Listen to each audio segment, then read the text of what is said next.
Announced during Gamescom 2024 and surprise released last week, the Xbox Adaptive Joystick is an affordably priced Wii Nunchuck-style wired controller for Xbox and PC, designed to be used as part of accessible gaming setups.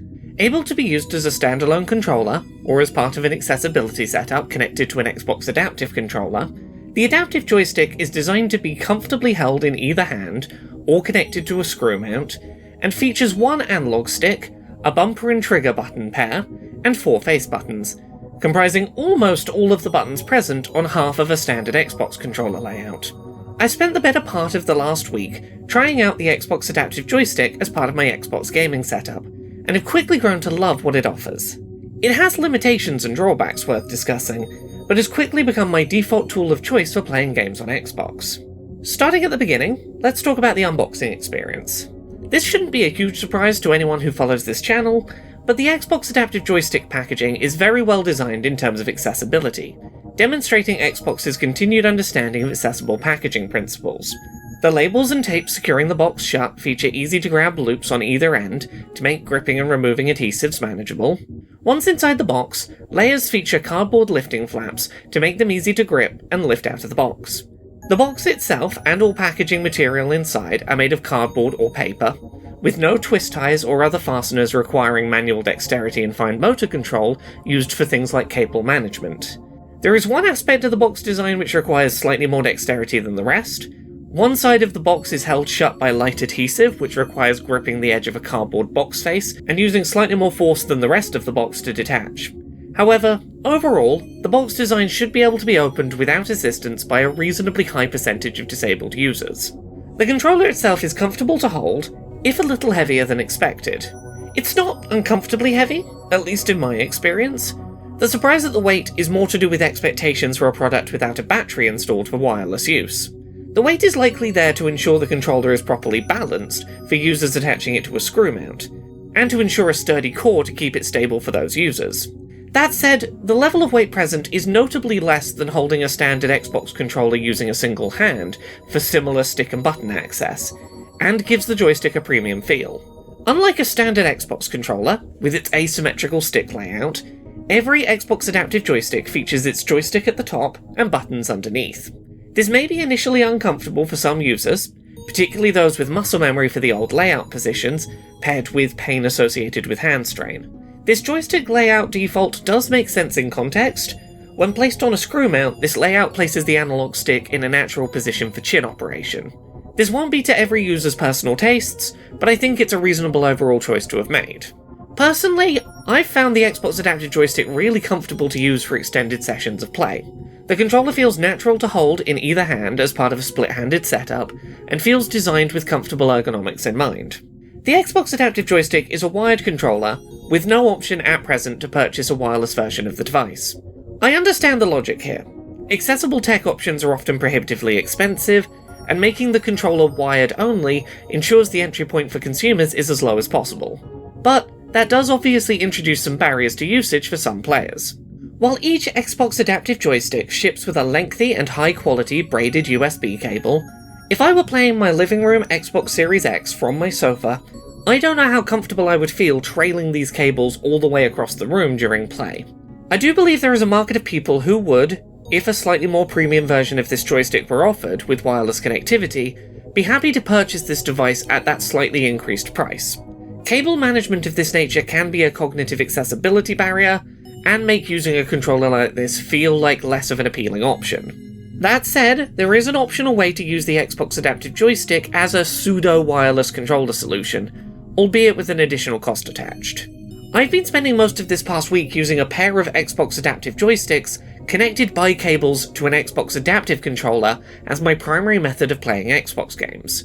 The Xbox Adaptive controller is able to connect to my Xbox console wirelessly, preventing cable trawl across the room, and limiting cabling so that I'm tethered to a large modular input on my lap rather than directly to the console. As I've talked about previously on this channel, I really value split-handed controller options when gaming. Due to hand pain and muscle fatigue, I find playing games using a static controller where my hands need to be near each other during play difficult in extended play sessions, and really value being able to comfortably move my hands into separate positions, as well as reposition them during play.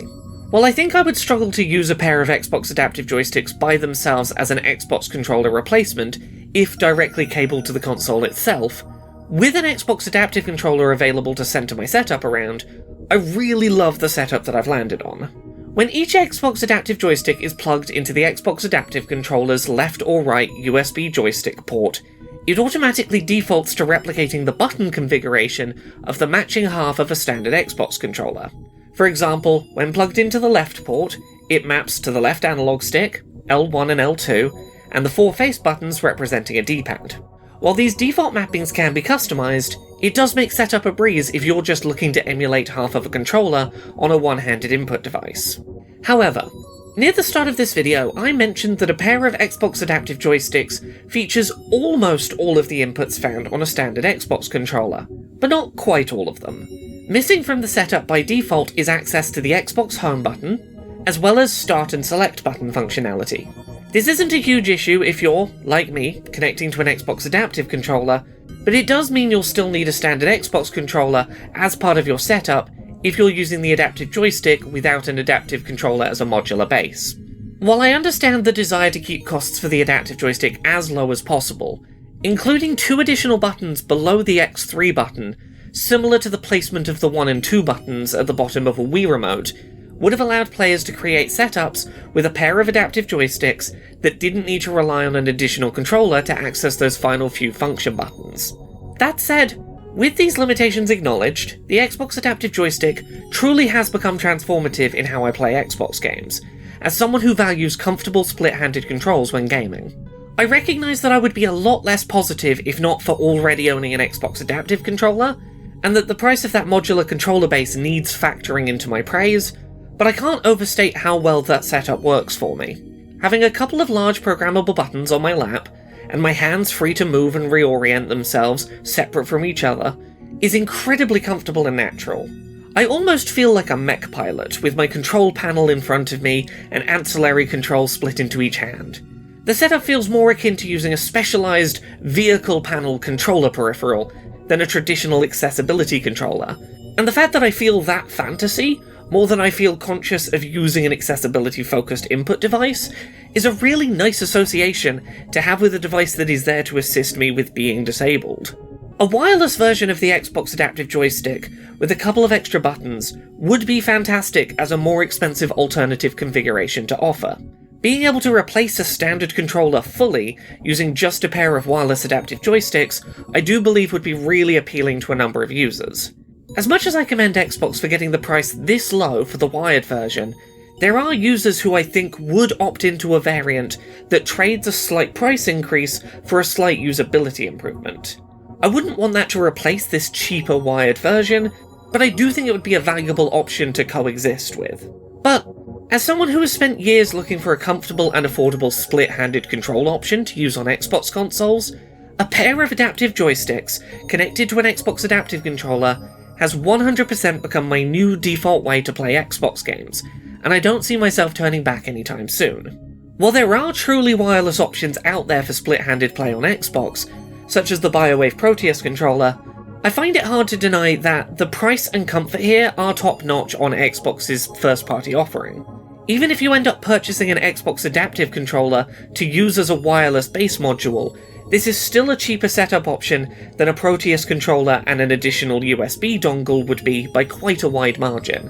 The Proteus obviously has advantages in terms of its impressive customizability potential, but if your main aim is an affordable and comfortable split-handed solution, with optional wireless connection to your Xbox console, I do believe this is the right setup that I would default to recommending. Thank you so much to this month's Patreon backers who help make this show possible.